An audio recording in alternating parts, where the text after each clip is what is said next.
ಗೊತ್ತಾಗ್ಲಿಲ್ಲ. ಯಾಕೆ? ನಿಮ್ಮ ಕರಗಳು ಆಶೀರ್ವಾದ ರೂಪದಲ್ಲಿ ನನ್ನ ಕಡೆಗೆ ಉಂಟು. ಹೌದು. ಆದ್ರೆ ಮುಖ ಮಾತ್ರ ಅತ್ತ ಕಡೆಗೆ ತಿರುಗಿಸಿದ್ದೀರಿ ಅಂತಾದ್ರೆ ಕಾರಣ ಉಂಟು. ಏನು ನನ್ನ ಮುಖವನ್ನು ನೋಡದೆ ಆಶೀರ್ವಾದ ಮಾಡಬೇಕಂದುಕೊಂಡಿದ್ದೀರಾ ಹೇಗೆ? ನಿನ್ನ ಮೇಲಿನ ಸಿಟ್ಟಲ್ಲ, ಏನು ನನಗೆ ಸಿಟ್ಟು ಬಂದದ್ದು ಅಲ್ಲ. ಆದ್ರೆ ಆಶೀರ್ವಾದದಲ್ಲಿ ಬದಲಾವಣೆ ಮಾಡಿದ್ದೇನೆ. ಎಂತ ಬದಲಾವಣೆ? ಈಗೀಗ ಮುಖ ನೋಡಿ ಆಶೀರ್ವಾದ ಮಾಡೋದು ಬಿಟ್ಟಿದ್ದೆ. ಯಾಕೆ ಹಾಗೆ? ಕಾರಣ ಮತ್ತೇನಲ್ಲ, ಒಂದು ದಿವಸ ಹೀಗೆ ಮಾರ್ಗದಲ್ಲಿ ಹೋಗುವಾಗ ಒಬ್ಬ ಆತ ಬಂದ. ಸರಿ. ಬಂದದ್ದು ಮಾತ್ರ ಅಲ್ಲ, ನನ್ನನ್ನು ಕಂಡವನೇ ಭೂಮಿಯಲ್ಲಿ ನಡೆದಾಡುವ ದೇವರು ಅಂತ ಹೇಳಿದ್ರೆ ನೀವೇ ಅಂತ ಹುಡಿಯಲ್ಲೇ ಉದ್ದುದ್ದ ನಮಸ್ಕಾರ ಮಾಡ್ದ. ಬ್ರಾಹ್ಮಣೋತ್ತಮರನ್ನ ಕಂಡಾಗ ಪ್ರತಿಯೊಬ್ಬರು ಹಾಗೆ ಮಾಡಬೇಕಂತ ಅಲ್ವಾ? ಹೌದು. ನನಗೂ ಬಹಳ ಸಂತೋಷ ಆಯ್ತು.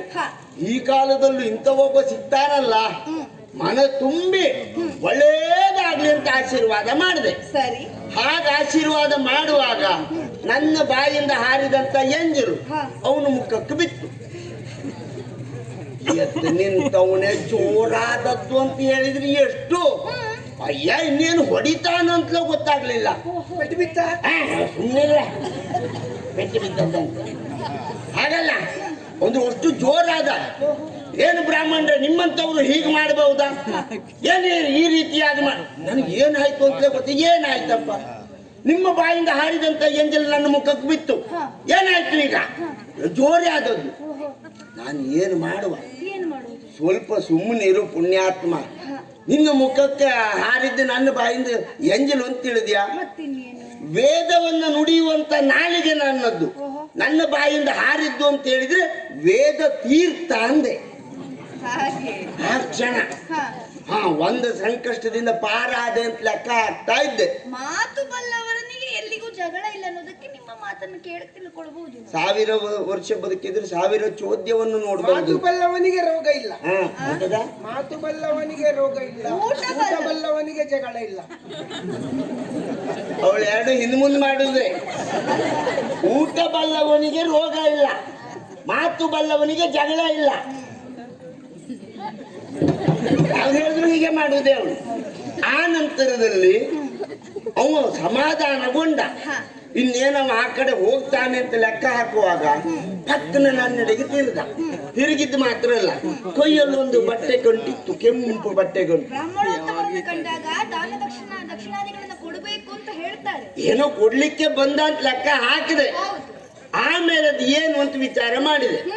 ಇದೇನಲ್ಲ ಬ್ರಾಹ್ಮಣರೇ, ನಮ್ಮ ಅಪ್ಪಯ್ಯನ ಅಸ್ಥಿ, ಇದನ್ನ ತೀರ್ಥಕ್ಷೇತ್ರಕ್ಕೆ ಒಯ್ದು ತೀರ್ಥದಲ್ಲಿ ಬಿಡಬೇಕು ಅಂತ ಯೋಚನೆ ಮಾಡ್ತಾ ಬಂದಿದ್ದೆ.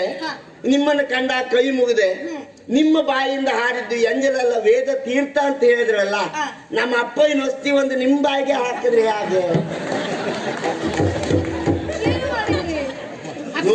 ಎಂತ ಹಾಕೊಂಡ? ಅವನ ಅಸ್ಥಿ ನನ್ನ ಬಾಯಲ್ಲಿ ಹಾಕೊಳ್ಳಿಕ್ ಬರ್ತದ? ರುಚಿ ಆಗಿತ್ತಪ್ಪಯ್ಯ. ಬಾಯಿಗೆ ಹಾಕಿದ್ರೆ ಅಲ್ವೇ ನಾ ರುಚಿ ಗೊತ್ತಾಗುವುದು. ಆಮೇಲೆ ಗೊತ್ತಾಯ್ತು, ಒಂದು ವೇಳೆ ನನ್ನ ಬಾಯಿಂದ ಹಾರಿದ್ದು ಎಂಜಲು ಅಂತ ಒಪ್ಪಿಕೊಂಡ್ರೆ ಹೊಡಿತಾನೆ, ವೇದ ತೀರ್ಥ ಅಂತ ಹೇಳಿದ್ರೆ ಅವನ ಅಪ್ಪನ ಅಸ್ಥಿ ನನ್ನ ಬಾಯಿಗೆ ಹಾಕ್ತಾನೆ. ಏನು ಮಾಡುವ ಅಂತ ಈಗ ಯೋಚನೆ ಮಾಡಿ ಮಾಡಿ ಮಾಡಿ ಮಾಡಿ ಪಕ್ಕನ ಒಂದು ಮಾತು ಹೇಳಿದೆ ಅವನಲ್ಲಿ. ನೋಡು, ತೀರ್ಥಕ್ಕೆ ಹಾಕುವುದೇ ಹೌದಾದ್ರೂ ಅದನ್ನು ಶುಚಿಗೊಳಿಸಬೇಕು, ಮತ್ತೊಮ್ಮೆ ಅದಕ್ಕೆ ನೀರಲ್ಲಿ ಹಾಕಿ ತೊಳೆದು ನೀನು ಸ್ನಾನ ಮಾಡಿ ಬಾ, ಆಮೇಲೆ ಹಾಕ್ಲೇವು ಅಂತ ಹೇಳಿದೆ. ಅಷ್ಟೊತ್ತಿಗೆ ಸ್ನಾನಕ್ಕೆ ಅಂತ ನೀರು ಹುಡುಕ್ತಾ ಆ ಕಡೆ ಓಟ, ನಾನ್ ಪುಸಕ್ಕ ಈ ಕಡೆ ಹೊರಟೆ. ತಪ್ಪಿಸಿಕೊಂಡ್ರೆ 1000 ವರ್ಷ ಬದುಕು ಬೀಸುವುದೊಳ್ಳೆ.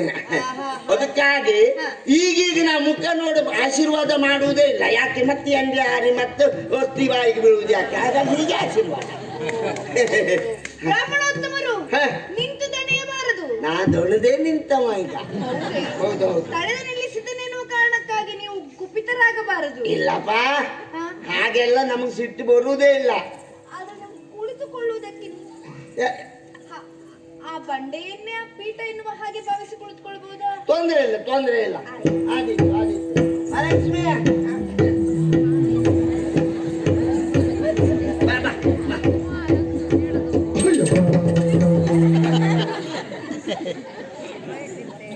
ಎಂತ ಖಚಿತ?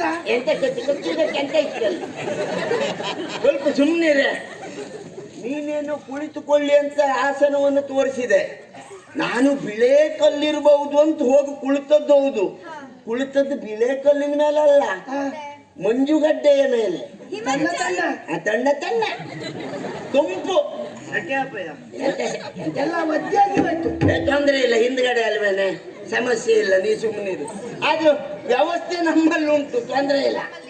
ಇಲ್ಲ ನಮ್ಮಲ್ಲಿ ಉಂಟಲ್ಲ ವ್ಯವಸ್ಥೆ. ಬಾ ಬಾ ಬಾ, ಕೂತ್ಕೋ ಕೂತ್ಕೋ.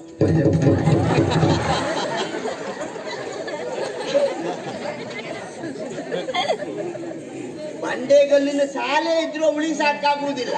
ಮನೇಲಿ ಕುಳಿತು ಹಂಗೆ ಕುಳಿತು ಸ್ವಲ್ಪ ನೋಡ್ಕೊಂಡು ಕೂತ್ಪ. ಹೇಳಿ ತೊಂದ್ರೆ ಇಲ್ಲ, ಹೊಂದಾಣಿಕೆ ನನಗೆ ಉಂಟಿ ಆದ್ರಿಂದ.